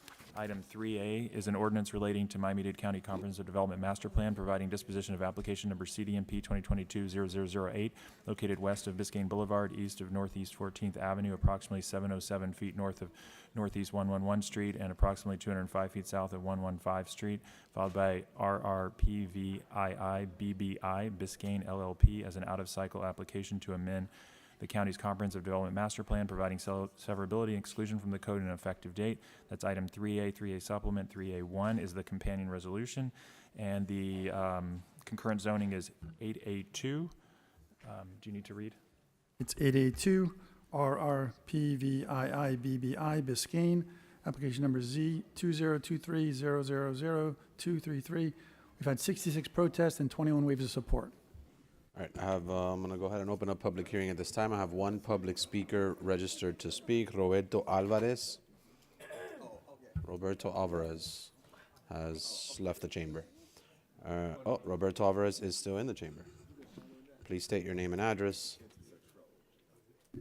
and you have a minute to speak. Perfect. An honor to be the lone speaker here. Good morning, board. My name is Rob Alvarez with the law firm Burkow, Riddell, Fernandez, Larkin, and Tapanes. Offices at 200 South Biscayne Boulevard. Here on behalf of Biscayne Shores Development Group, the owner of the property directly to the north, to express full support of the applicant's applications and contextually appropriate proposed development. Thank you, board. Thank you, Mr. Alvarez. With that is the applicant.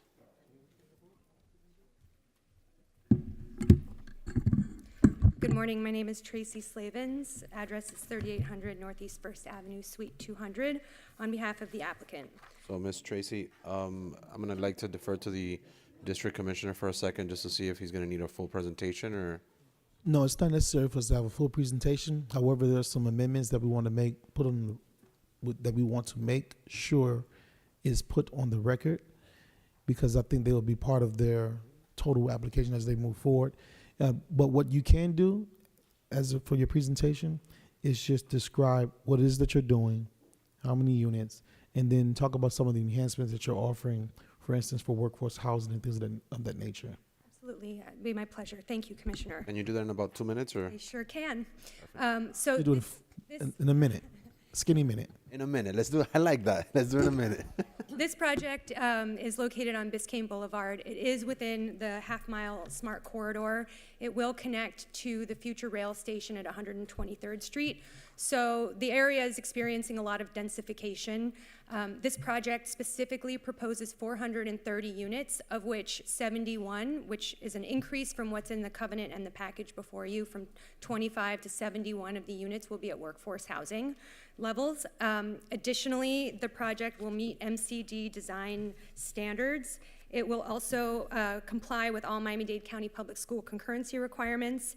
It will comply with urban design principles. It will make specific impact fee contributions to Biscayne Shores and Gardens Park to ensure open space for the residents of the area.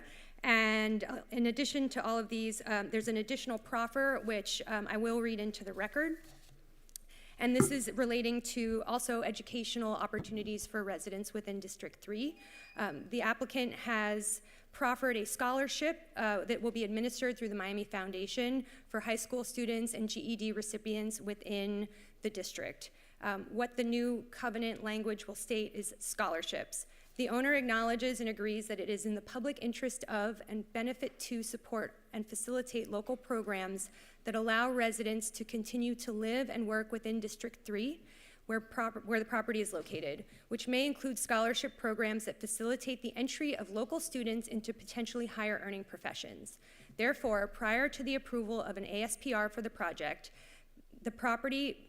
for the property pertaining to the application, the owner shall make a contribution of $100,000 to the Miami Foundation to finance an endowed scholarship for the students residing within County Commission District 3, graduating from a Miami-Dade County public high school or earned GED after November 1st, 1996, and accepted or enrolled in a full-time post-secondary institution.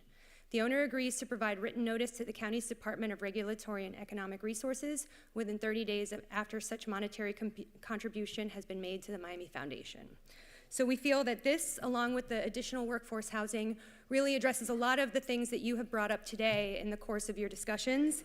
We're very excited for this project. In addition to the residential component, there will be a grocery store that will be part of this development, which will mean that this truly does become a walkable community. People can go downstairs and get their groceries, walk from the surrounding projects, and really have a quality of life in an urban setting. And then, as I mentioned, the train station that's coming in on 125th Street is a straight shot north from the Northeast 14th Avenue on the rear side of the project, which means people can ride bikes, take e-scooters, or walk there, Sounds and great. perhaps won't need cars. It really does. Commissioner? Yeah, thank you, Mr. Chairman. To the county attorney's office, she read into the record one part of the document that was provided to you all. I don't know if you need to read the entirety of the second part. However, what I'll do is I'll make the motion to include the language you're about to read, if you're about to read it, and any recommendations that were made by the staff professionally. And so we want to include all amendments that were being made today, in addition to what you're about to read on the record. So that's my motion to approve.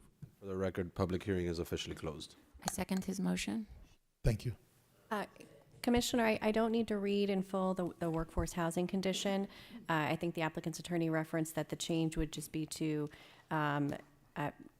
provide that it's 71 workforce housing units.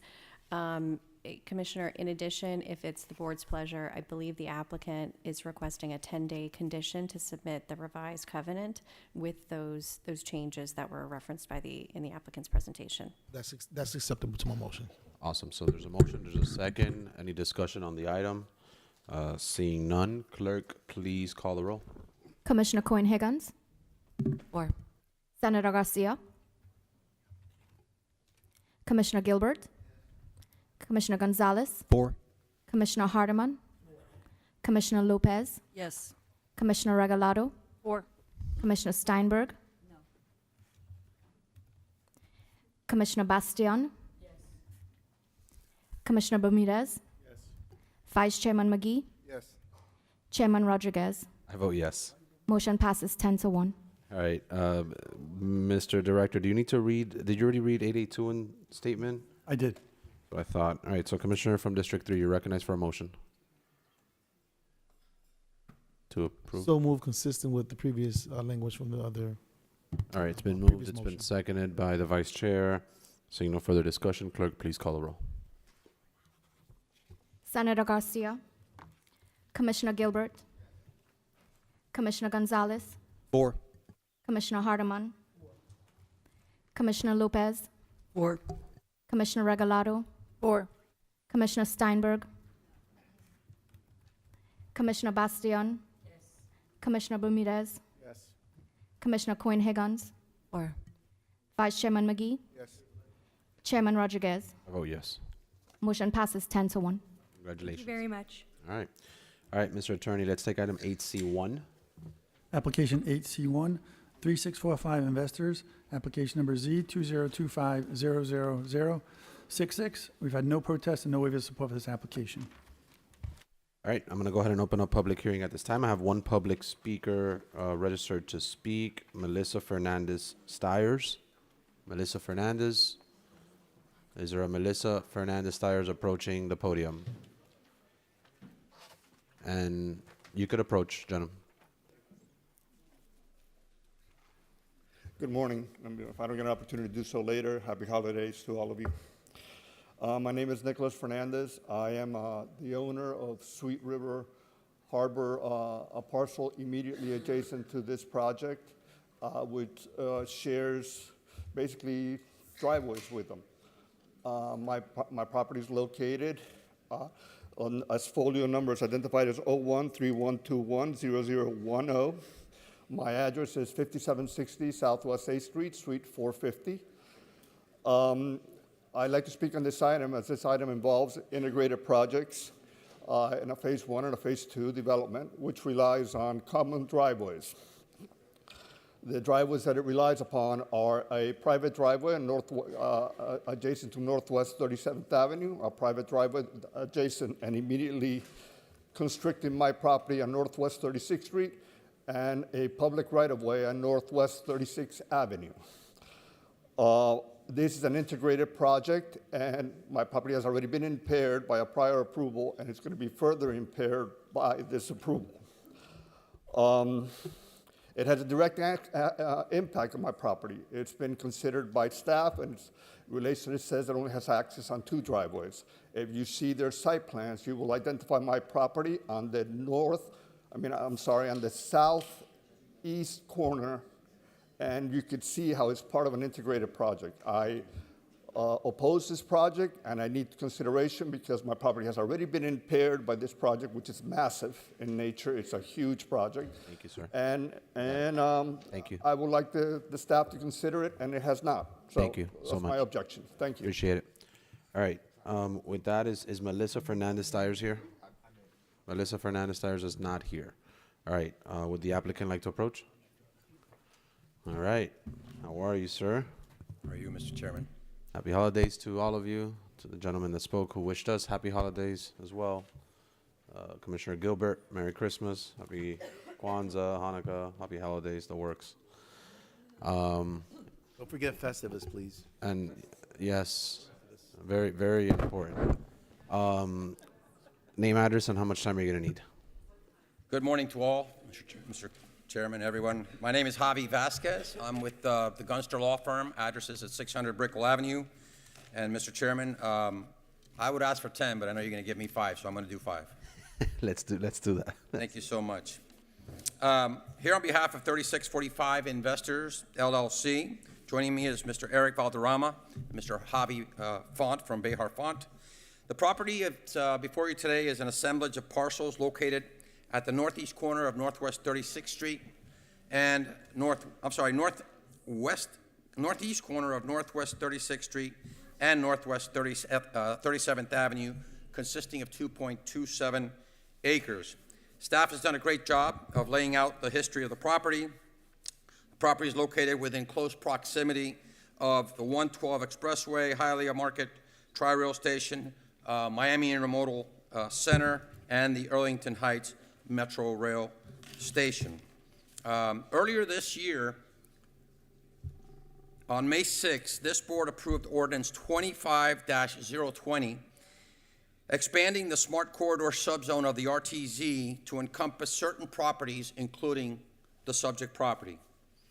The special exception before you today is the first step of the initial review, let's call it, required after a property has been added to the smart corridor subzone of the RTZ, and then there will be a second step, which is the final review, or which will happen by way of an administrative ASPR process. Because I'm trying to get this in 5 minutes, I'm going to ask Mr. Javi Font to come in and give you a brief presentation of what we've got before you, and then I will close after that. Can I move these slides? All right, does this move the? Good morning, Javier Font, Behar Font and Partners, 4533 Ponce de Leon Boulevard, and obviously architects for the project. Can this thing move? So this is a phase 2 to a very successful original development that was done a couple of years back. If you see the white building at the middle of the slide, that was phase 1. It's about 265 units in an 8-story wrap building. One of the great things about this property is that the ingress, there's 2 means of ingress and egress from a vehicular point of view. One is at the center of the property that you see on Northwest 36th Street, and the other one is just above the gray building that you see on 37th Avenue. We will be using those existing curb cuts, so that gives us a great corner property with no curb cuts, no vehicular access, which is kind of rare in this area, and helps us start to develop the pedestrian activity that the city would love to see on this site. So what we've done is try to take advantage of that great corner, and we've placed all our amenities and some retail right on the street. So you've got, you can see the 2 curb cuts, and then you've got a lobby, some party rooms, club rooms, gym, a virtual office area, all of the amenities for the tenants, and the retail is on the lower right-hand side facing Northwest 36th Street. Then we've wrapped the back of the area with a little bit of residential on the ground floor. And then this is our typical floor from 2 through 8. There's a total of 8 stories in the building. Completely wraps the parking garage, so there's no parking visible from any of the street fronts. And then the look of the building is just a very clean building that kind of ties with the original sister building, very sort of modern. There is I can't go back, but there is an on-grade pool area to the north of the building. And we've lushly landscaped that. The owner owns a landscape nursery. There are some trees on the existing site, some of which were placed there because of phase 1 that now need to be relocated, but we've done a whole tree mitigation plan, and we will be doing extensive landscaping, much more than required by code on the site. Any questions? Happy to answer them. Good job. So much. Thank you. Javi, I think you took one of my papers.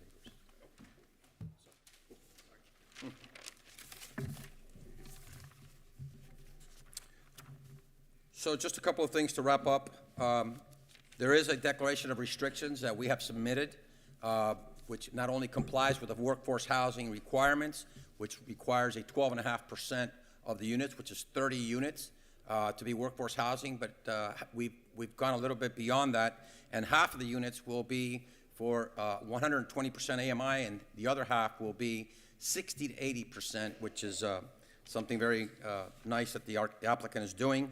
As I mentioned, this comes before you with a recommendation of approval from your staff, and we would respectfully request your approval in keeping with that recommendation, and we're here to answer any questions you may have. Thank you, Mr. Vasquez. Very appreciative that you kept it within the 5 minutes. All right. With that, public hearing is officially closed, and Commissioner from District 2, you're recognized. Thank you, Chair Rodriguez. First of all, thank you for your presentation. As you know, I'm a firm proponent of making sure that housing is truly affordable, and I do appreciate the fact that half of the workforce housing was set aside at 60 to 79% AMI. So I'm very encouraged by that, and I do appreciate that. The only question that I have for you regards the beautification of the area.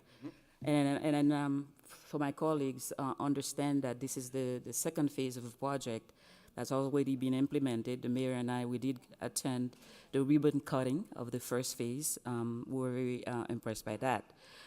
So my question pertains to the beautification of the area. Because a second requirement of mine is that, that there are tree plantings, like to prevent against floodings and, to basically beautify the community. So what plans do you have to partake in that beautification process? I will ask Javi Font to come up and answer your question, Commissioner. So as I mentioned before, the current site has some trees on it, mostly along the two ingress and egress streets that we'll need to replace and relocate simply because we're gaining access off those streets. But the idea is to landscape the site much more than the code requires. And we've also purposely left a piece of the property to the north out of the development area so we could put an on-grade pool and allow really great natural trees to grow in that area. So that area will house a dog park and the pool itself. But since it is on grade, we can grow some nice natural trees as opposed to having it elevated and not having as much landscaping on it. So we are very conscious. As I said, the owner owns a nursery and he plans to extensively landscape the area. Okay, so knowing the area, there is a need for more in terms of tree planting, bushes, shrubs. There is a need for more. Are you willing to do more? And then if yes, what? What is it? Well, I think what we can say is we will exceed the current code requirements. I don't know if we want to proffer by a certain percentage that we'll exceed the code. Well, if I could add to that, I think the answer is yes, we would be more than willing to exceed it, but because it's a concept plan today and still pending an ASPR process, I think it will give us the opportunity between now and then to see what number we can give that doesn't become unrealistic to other requirements that we have for building areas and such. But I think your comments are duly noted. I know staff is listening, and like I said, we still have an ASPR process to go by. And I don't think this client would ever lose credibility with you, Commissioner, in making sure that he heard you loud and clear today and comply with what you're asking for when we do the ASPR. Thank you. Mr. Chair, I'm satisfied, and I move the item subject to conditions submitted by staff. I'll second it. All right, show it moved per second. staff's. I'll second it, but I got a recommendation and comment. conditions. Seconded by Commissioner Bermudez, and you're recognized for comment. Mine is brief. I'd just like to ask Mr. Vasquez and Mr. Carrizo that they remember that, Hialeah guys can get invited to the ribbon cutting too. Duly noted. All right, with that, any other discussion? Seeing none, clerk, please call the roll. Commissioner Gonzalez, 4. Commissioner Hardeman, Commissioner Lopez, 4. Commissioner Regalado, Commissioner Steinberg, Commissioner Bastian, Commissioner Bermudez, Yes. Chairman McGee, Vice Chairman McGee, Chairman Rodriguez. I vote yes. Motion passes unanimously. Thank you. Many blessings for 2026 to all of you. Likewise, congratulations. All right, we've got 8C2. Application 8C2, TLC South Dade, application number Z2025000074. We've had no protests and no waivers of support for this application. All right, I will open and close public hearing as we have no speakers signed up to speak. Is the applicant here? On 8C2? You're the applicant, ma'am? Yes. All right, this is in District 9. How much time are you going to need to? 2 minutes. Okay, let me recognize the district commissioner just to, go ahead, Vice Chair. Thank you very much, Mr. Chairman, and thank you for coming out and waiting. I'm going to request that this be deferred until the next meeting, the January 22nd meeting, Mr. Chairman. January 22nd? Yes. Okay. You're good with that date, just so you're available to come back? The district commissioner is requesting to defer it. Okay, so it's been moved to deferred. It's been seconded by Commissioner Gonzalez. Seeing no discussion on the deferral, signify by saying aye. All opposed, nay. Okay, the item is deferred till January 22nd. Okay, thank you, ma'am. Happy holidays. All right, is that the last of it? All right. Show us adjourned. And happy holidays to everybody.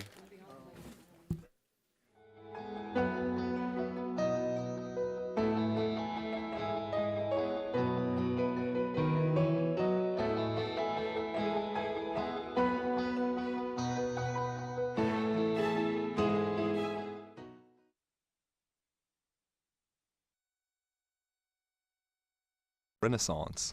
While Senate Bill 110 didn't pass last year, the challenges of rural Florida did not go away, and neither did our commitment to address them. Today, for the 2026 legislative session, occurring during America's 250 anniversary, I'm presenting Senate Bill 250. Under the 138-page bill, an Office of Rural Prosperity would be established within the Department of Commerce. The bill also creates the Renaissance Grant Program. That's a series of annually recurring block grants to help counties with